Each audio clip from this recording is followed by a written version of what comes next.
Hello family, welcome to African Tales by Timmy. If you're new here, make sure you subscribe, like this video, and share it with your loved ones. It means the world to us. Turn on post notifications so you never miss our next powerful story. Today's tale is one of resilience, rhythm, and a miracle no one expected. A poor homeless boy was caught dancing for a millionaire's paralyzed daughter, but what happened next shocked everyone. Sit back, relax, and let us dive in. Dust rose in slow spirals along the cracked asphalt of Lagos's Freedom Way, swirling around impatient keke drivers, glittering SUVs, and the barefoot boy who had made the median his stage. His name was Tunde, a scrawny 14-year-old with sharp cheekbones carved by hunger and eyes that carried both defiance and exhaustion. And when the traffic lights turned red, he stepped boldly into the road with no music but the hidden drum of his heart, shuffling, sliding, twisting, his ankles moving like ropes snapping free, his arms cutting shapes in the air, each step a language no one had taught him. Drivers leaned on their horns, some rolled up tinted windows, a few flicked coins lazily into the dust, and others laughed, shaking their heads at the audacity of a homeless boy who dared to turn survival into art. Tunde bent low, spun once, then rose, his shadow stretching thin beneath the unforgiving sun, sweat streaking the dirt on his skin. Yet he smiled, because for a moment in the middle of roaring engines and choking fumes, the city had to see him. When the lights changed, he retreated back to the curb, scooped up his treasure, 2 wrinkled notes, a scatter of coins, a bruised mango someone had tossed more in mockery than kindness, and pressed them into his pocket, already calculating how much would buy Gadi for Ayo and Zainab, the younger siblings waiting under the flyover, where old cartons and plastic sheets formed their fragile kingdom.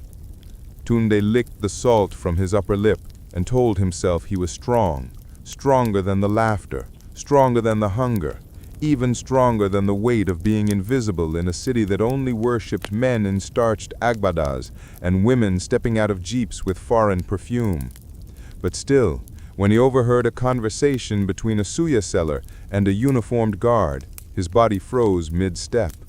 The guard, puffing out his chest as if secrets made him taller, said, "You know, Chief Adewale's daughter, the one in that big glass house by the beach.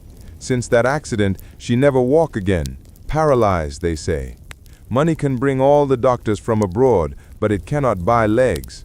And the suya man, slicing meat with a blade that flashed like sunlight on water, only grunted, "Oga, money no cure everything. Some wounds are bigger than Naira." Tunde's ears clung to the words because he understood wounds, not the kind you could see, but the kind that chained a person to silence. And though he had never seen the Adewale mansion, he knew its reputation.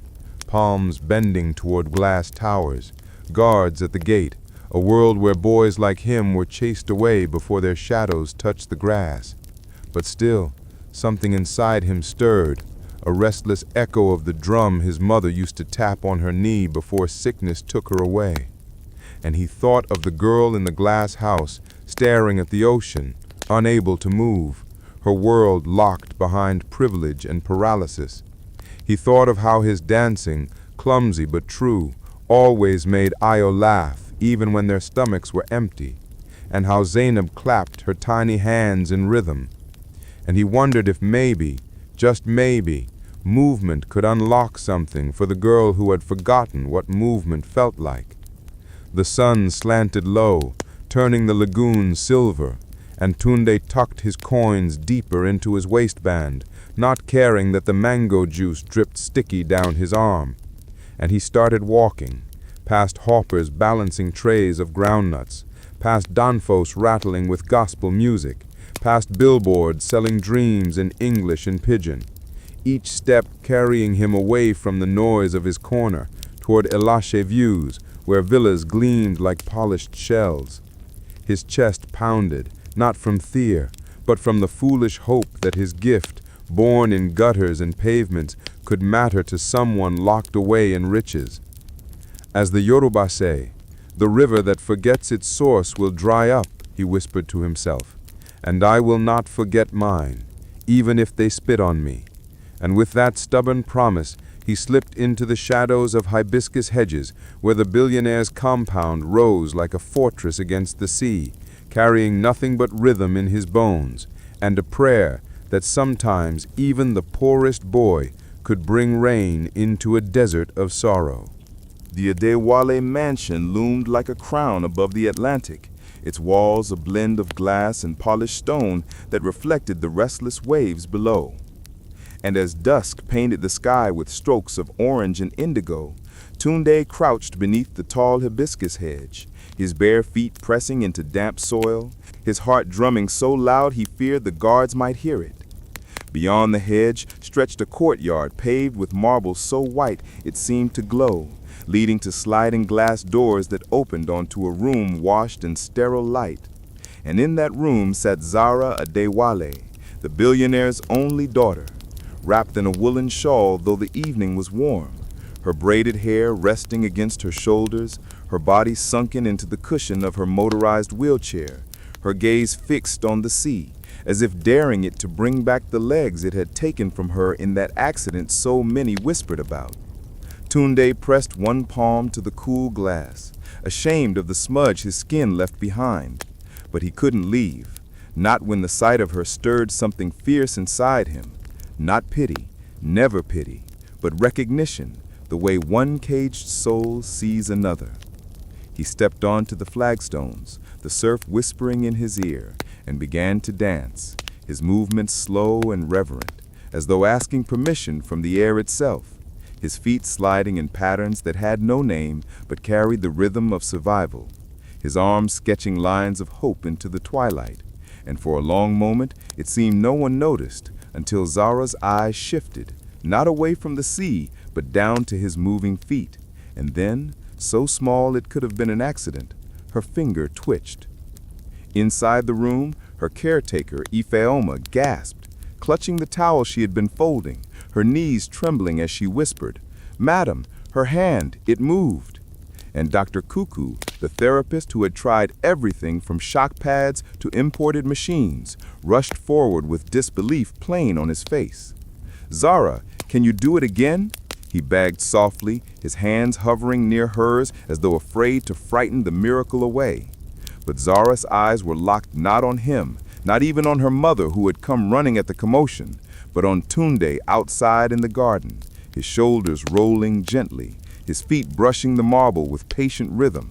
And again her fingers answered, another twitch, then a curl, like a flower daring to bloom in stone. The guard who had caught Tunde by the arm stopped cold, torn between duty and awe, and though his grip was firm, it loosened enough for Tunde to keep moving, every shuffle of his bare feet an unspoken vow, "I see you, and I will not stop." And when Zara's lips parted to release the faintest sound, half a sigh, half a laugh, Mrs. Adewale dropped to her knees and pressed her forehead against her daughter's lap, tears spilling hot and fast, whispering, "Thank you, Lord, thank you," over and over like a chant. But not everyone was moved. Chief Adewale himself was not home yet, and the senior guard hissed, "Enough, this is trespassing," yanking Tunde back roughly. But Zara, with effort that turned her cheeks crimson, pressed the joystick of her chair forward an inch, blocking their path, her eyes blazing with an insistence no paralysis could mute. And though her voice was a whisper cracked by disuse, it carried through the room. "Don't take him." The word silenced even the sea for a breath. No one in the household had heard her speak like that in months, not since the accident stole her mobility and dimmed her will. And in that fragile command was a strength more terrifying than any billionaire's wealth. Ifeoma covered her mouth with both hands, weeping openly now, while Dr. Cuckoo scribbled frantically on his clipboard, muttering about neuroplasticity and rhythm therapy. But Tunde needed no science to understand. He only knew that his dance had touched her spirit before her muscles followed. And as the guard hesitated, uncertain, Zara's gaze fastened on Tunde like an anchor against the tide. And Tunde, trembling though he was, lifted his chin and let the rhythm in his chest carry him forward, his steps whispering louder than words. I will return. I will not vanish, not while you still believe I can move you. The heavy gates of the Adewale mansion swung inward just as the sun dipped beneath the horizon, and Chief Femi Adewale strode into the courtyard like a storm contained in human form.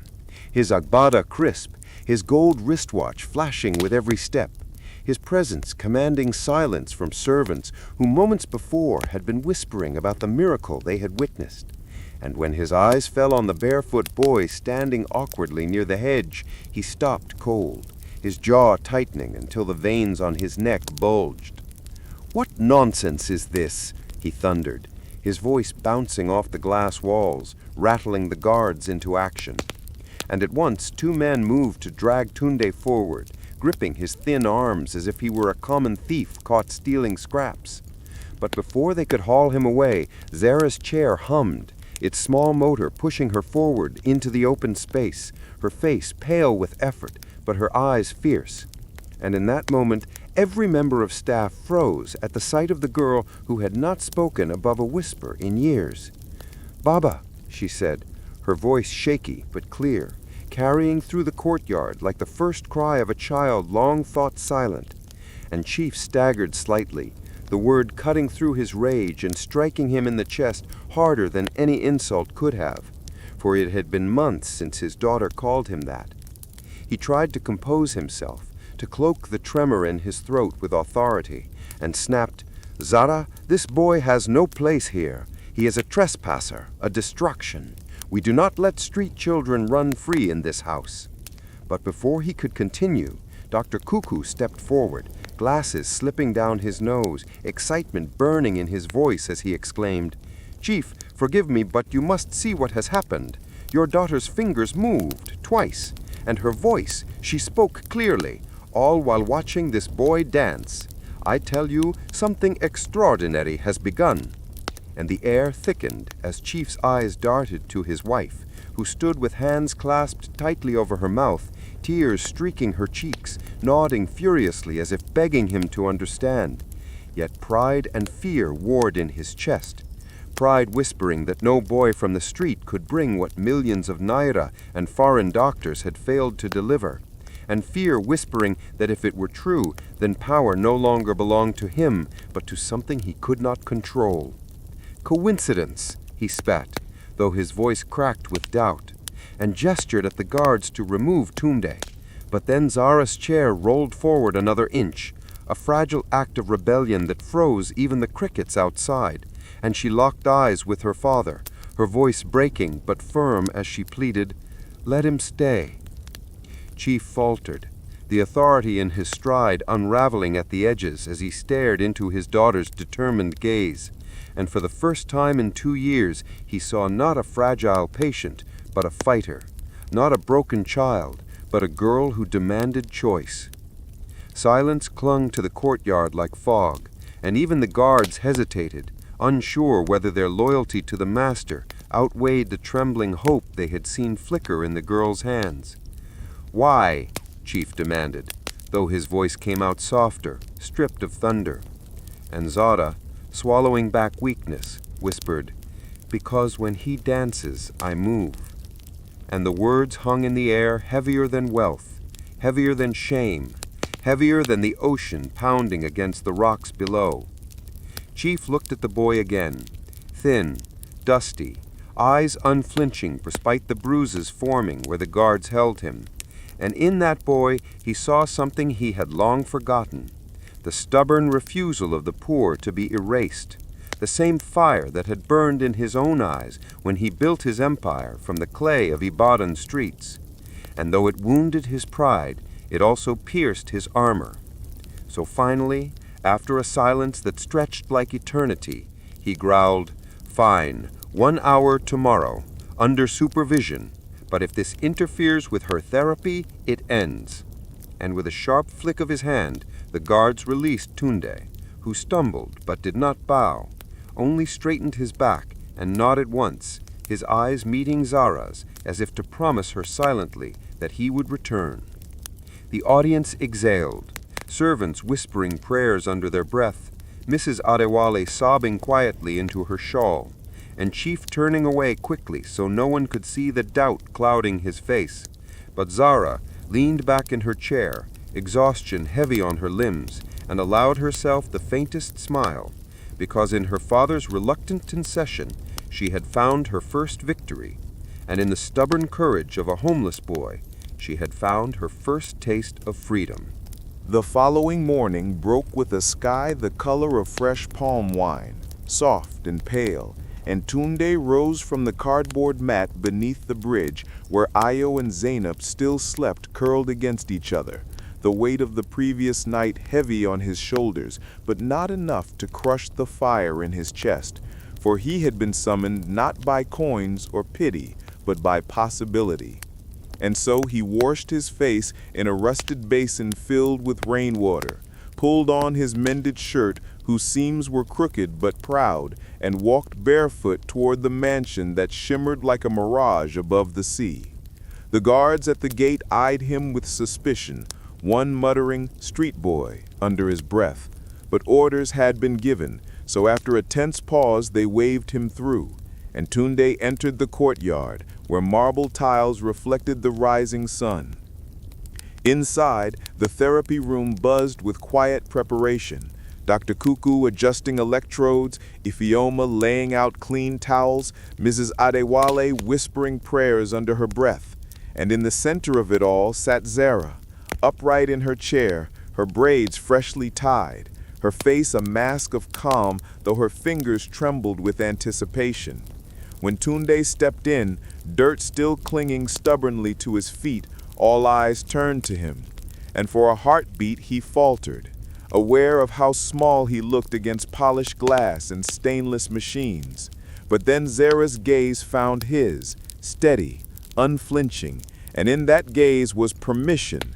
So he moved to the clear space on the tiled floor and began to dance, not wild or frantic, but gentle, precise, as though drawing a map her body might follow, his heels tapping in rhythm, his arms rolling like waves, each motion deliberate, patient, waiting for her to answer.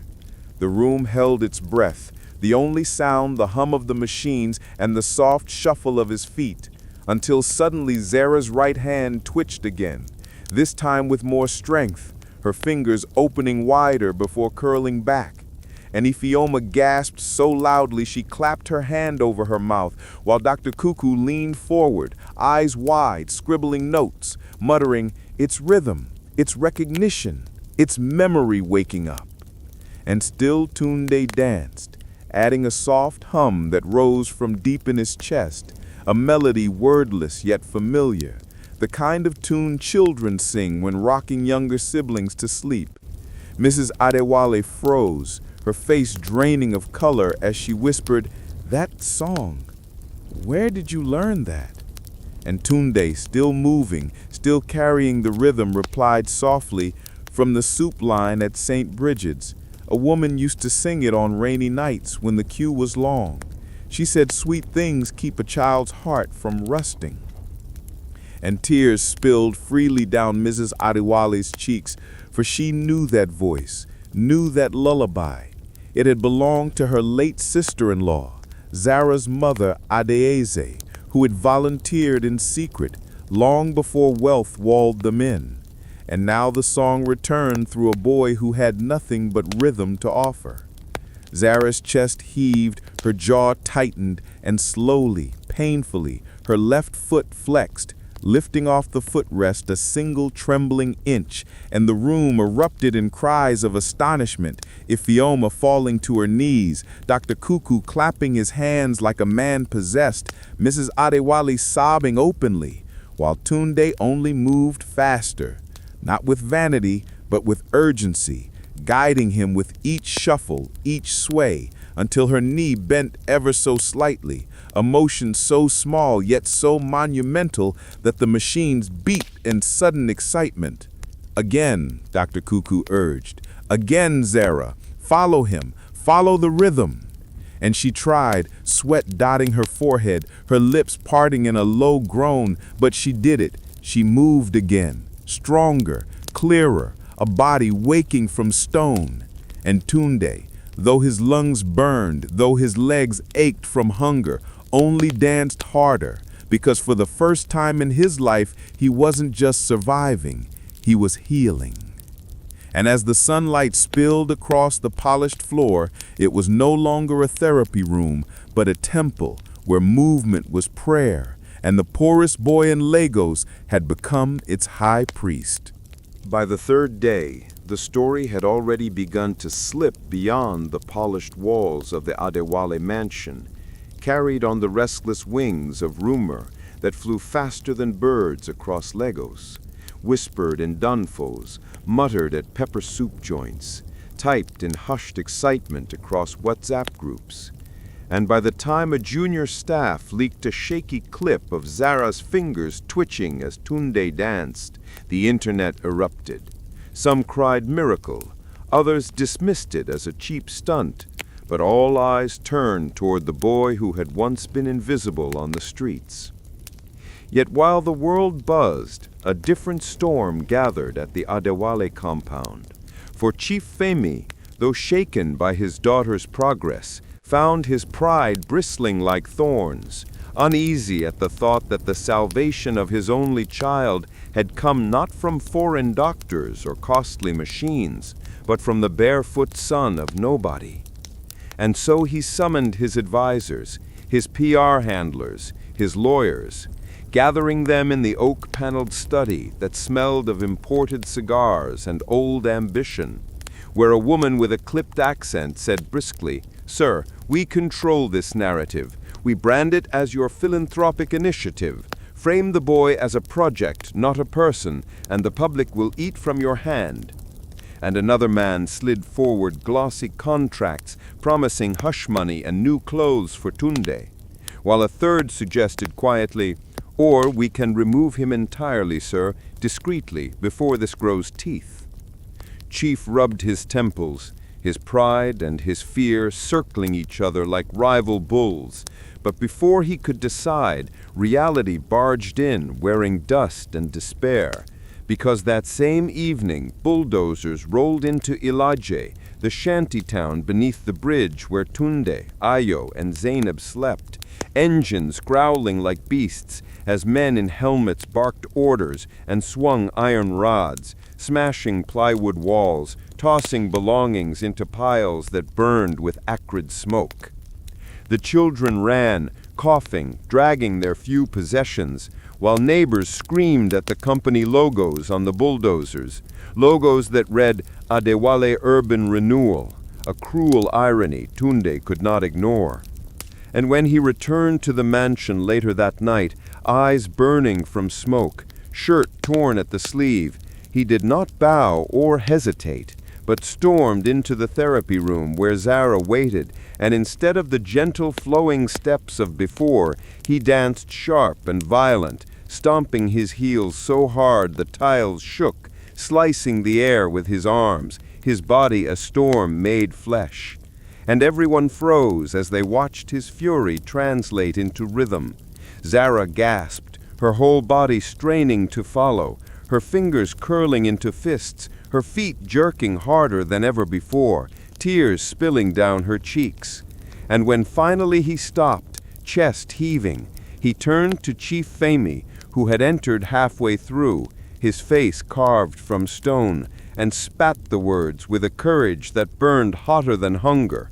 "Your machines are destroying homes, my home, while your daughter learns to move to my steps. What justice is this?" The room went deathly silent, servants looking anywhere but at their master, Mrs. Adewale clutching her shawl in shame, Zara staring at her father with an intensity that stripped him bare, and even Dr. Cuckoo, always careful, dared to murmur, "Sir, the boy speaks truth." chief's mouth worked, but no sound came, because for the first time in years, power had slipped from his grip, wrested not by politicians or rivals, but by a boy with no shoes and a girl in a chair who refused to be silent. Finally, Mrs. Adewale stepped forward, her voice trembling but resolute as she whispered, "Femi, perhaps the ancestors are speaking through him. Perhaps what our wealth could not fix, humility must." And in the stillness that followed, the billionaire who had conquered markets and bent councils to his will found himself unable to conquer the quiet verdict of his own conscience. And for the first time, he lowered his gaze. Trouble never sleeps in Lagos, and by the time the week ended, Tunde's name was already circling in corners he had never dared to imagine. Trending hashtags, gossip shows on late-night radio, and even a sermon where a pastor declared him a child of destiny sent to shame the mighty. But while strangers sang his name, danger prowled closer. For Chief's fixer, a man called Mr. Ajala, with a voice as smooth as palm oil and eyes sharp as broken glass, had decided the boy was a liability that must be erased. And so, one humid afternoon, when Tunde tried to return from the soup line with a small bag of bread for Ayo and Zainab, two men in dark shirts intercepted him by the roadside, their smiles thin, their voices polite as they pressed a thick nylon bag into his hands, the weight of crisp notes pulling at his skinny arms. "Take this," one said softly. "Start a new life far away from here. Buy shoes, buy peace, and forget the glass house." But Tunde, who had learned early that every gift carried a chain, stared at the money, then at the men, and in a sudden burst of defiance, he tore the bag open and scattered the notes across the dust, coins and bills flying like startled birds, drawing gasps from the women selling roasted corn nearby. And with his chin high, he said, "Tell your Oga I don't dance for silence," before turning his back and walking away barefoot, leaving the money to be trampled underfoot. That same night, Zara, whose spirit had grown fiercer with each movement her body reclaimed, insisted on writing a letter, and though her hands shook so badly that Ifeoma had to guide the pen, the words flowed raw and unpolished. "My name is Zara Adewale. A boy named Tunde made my hands move and my heart move. He is not a project. He is a person. If you must call this a miracle, remember, miracles have names and needs. Protect him, not your image." The letter was photographed and posted online with the caption, "From Zara," and within hours it spread like wildfire, igniting conversations from university campuses to roadside bukas, until even journalists demanded to know why bulldozers carried Adewale logos while their heir's daughter was defending a homeless boy.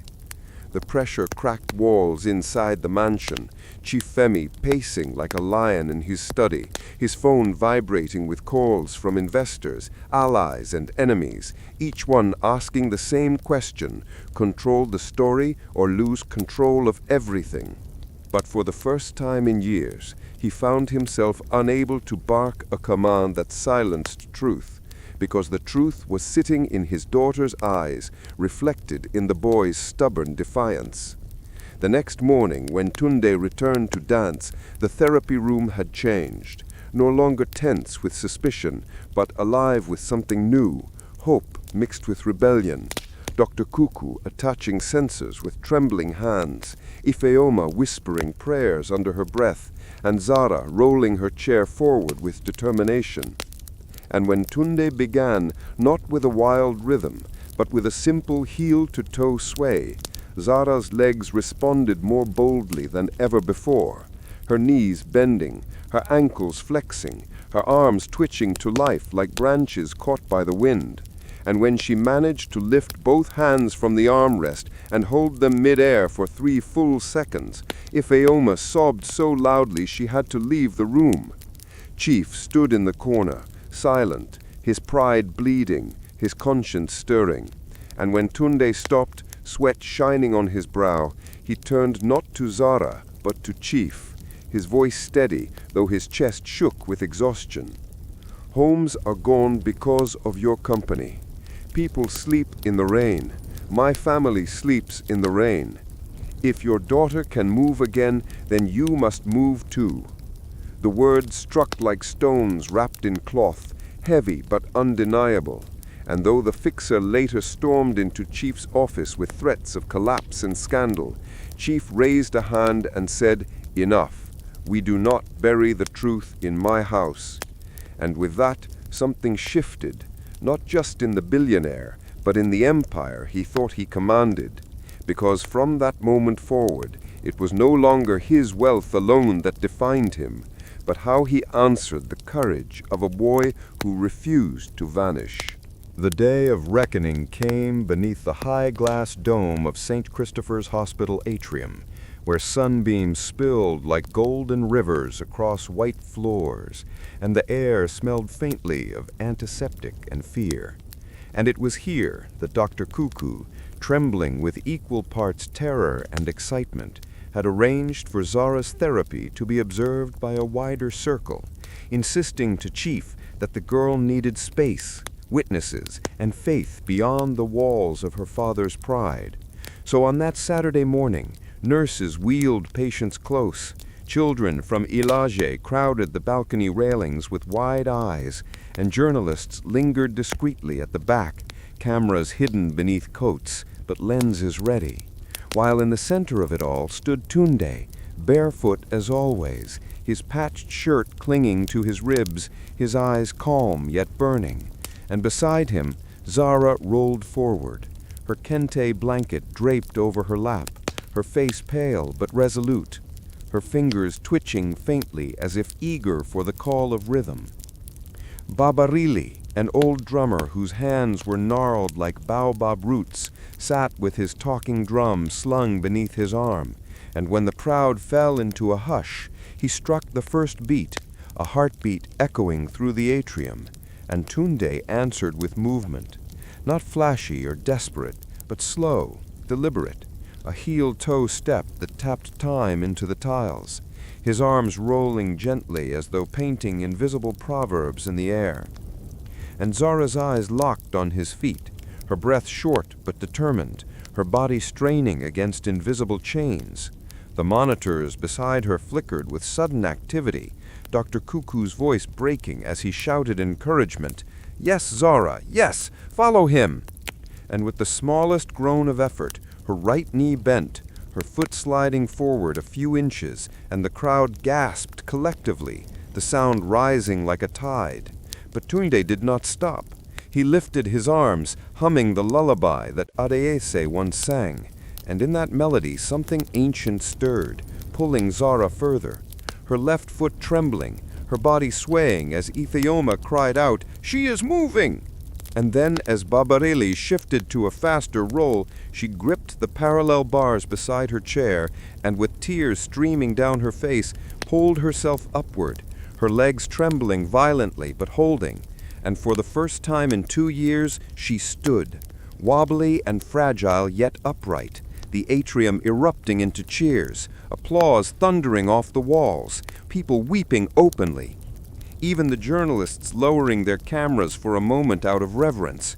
Chief Femi, seated stiffly in the front row, covered his face with both hands and sobbed, not with the dignity of a billionaire, but with the rawness of a father who had been broken and remade in the same breath, while his wife clung to his shoulder, whispering prayers through her tears.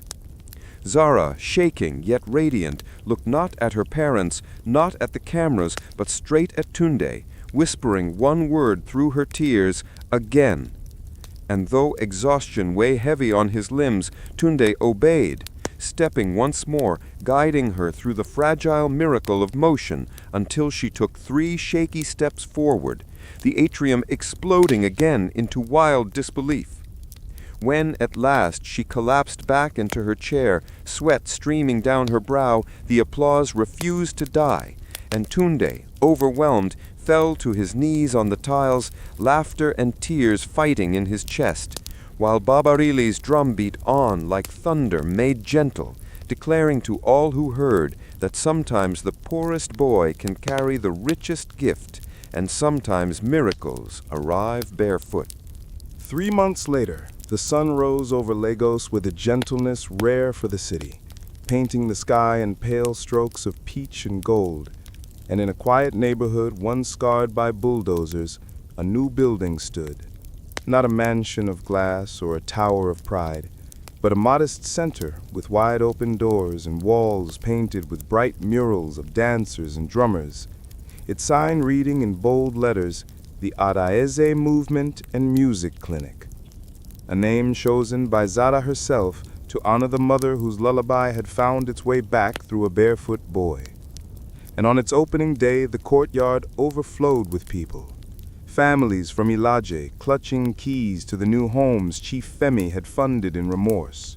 Journalists hungry for a headline, but hushed by the reverence of the moment. And children, dozens of them. Some on crutches, some in wheelchairs, some simply curious. Their eyes wide as they watched the boy who had once danced for coins now stand at the front as lead rhythm guide. A title stitched proudly onto the badge hanging crooked on his patched shirt.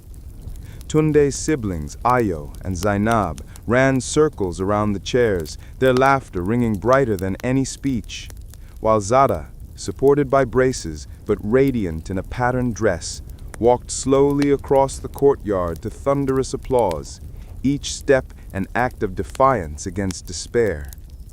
And when she reached the center of the circle, she raised her voice, no longer the frail whisper of a caged girl, but strong and sure. This clinic is for every child who was told they could not, for every family who lost hope, and for every miracle that still waits to be seen. Her words sending shivers through the crowd, even the skeptical journalists lowering their pens in respect. Chief stood at the edge, no longer the roaring lion of power, but a humbled man, watching his daughter and the boy he had once called a trespasser, his heart heavy with regret, but also strangely light with redemption. And when reporters asked him for a statement, he shook his head and gestured toward Tunde, saying quietly, "This is his story, not mine." And with that, the boy stepped forward, barefoot as always, the hot tiles burning his soles, but pride carrying him higher. And he spoke in a voice steady beyond his years. "I was once a boy invisible on the street, but today you all see me. This miracle was never mine alone. It belongs to Zara, to every child who believes, and to every stranger who chooses to stand instead of look away." And as he finished, Babarili struck his drum, summoning children into a circle where Tunde began to teach them simple steps: heel, toe, slide, each wobble greeted with claps and cheers. And Zara joined too, her braces glinting like stubborn stars, her laughter echoing across the courtyard, until the whole place pulsed with rhythm, not a performance for coins, but a celebration of life reborn. Later, as dusk deepened and lanterns flickered, Tunde stood quietly with his siblings at the edge of the clinic garden, watching Zara talk to the other children, her face glowing with joy. And for the first time in years, he felt peace settle into his bones, not the fragile peace of survival, but the deep peace of purpose. And when Chief approached, his voice low, his hand awkwardly resting on the boy's shoulder, he said, "You reminded me that wealth without compassion is poverty." And Tunde, looking up at the man who had once tried to erase him, simply nodded, replying, "Families repair what breaks." Words so simple yet so sharp, they lingered long after silence returned. That night, under the open sky, with drums fading and laughter still echoing, Tunde knew the truth of his journey. that what shocked the world most was not just that a homeless boy's dance made a paralyzed girl walk, but that the girl's courage and the boy's defiance had forced even the powerful to change. And in that union of pain and hope, a story was written that no one would ever forget. A story told proudly on African Tales by Temi, reminding every listener that miracles are not found in mansions or markets, but in the rhythm of hearts that refuse to give up. We have come to the end of this story, family. I hope it touched your heart as much as it did mine. Remember, sometimes the greatest miracles don't come from wealth or power, but from courage, compassion, and faith. If this story inspired you, please leave a like, subscribe to African Tales by Temi, and share it so others can hear it too. Don't forget to turn on notifications so you never miss our next tale. Until next time, may your steps always find their rhythm, and may your heart never give up.